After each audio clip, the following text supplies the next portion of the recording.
Well, welcome to another week of our study through the Bible. We have finished up the Torah, books of the law, those first five, and now we get to move into some of the books of history, beginning with the book of Joshua, which, as most books that bear someone's name are, it's written by Joshua. Possibly Eleazar or Phineas kind of chipped in at the end there, part about Joshua's death. Probably not written by him.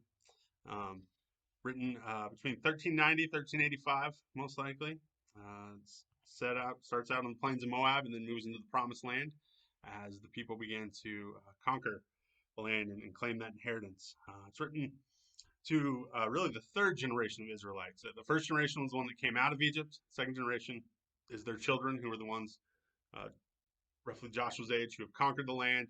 And this is really written to their children to remind them about what's happened, how this happened, how God brought them into the land and took care of them and drove out their enemies, and also how the land's been divided among the tribes. Because as we've talked about in previous books, things like the year of Jubilee happen, where everything goes back to its original place. And this allotment that you see in Joshua is how it's supposed to go back to.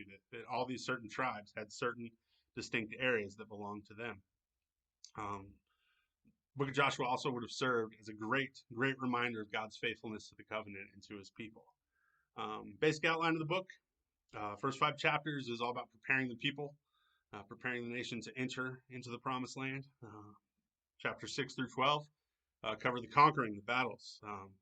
It's amazing the things God does to lead the people into this new land. In chapters 13 through 22, they're claiming the inheritance, they're dividing up the land, establishing those things.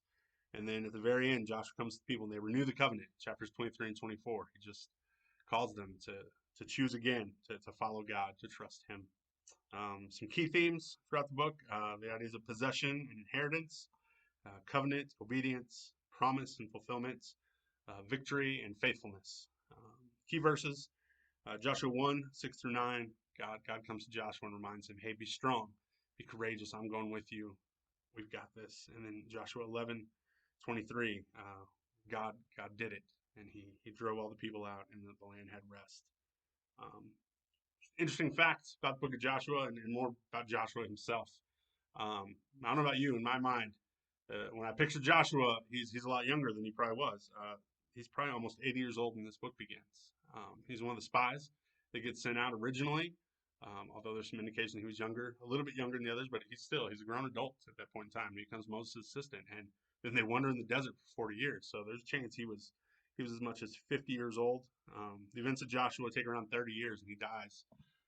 It tells us he's 110 when he dies, so it gives us this indication that he's definitely in his 70s, as much as 80 years old at the time of this conquering, when he's leading these people into this battle.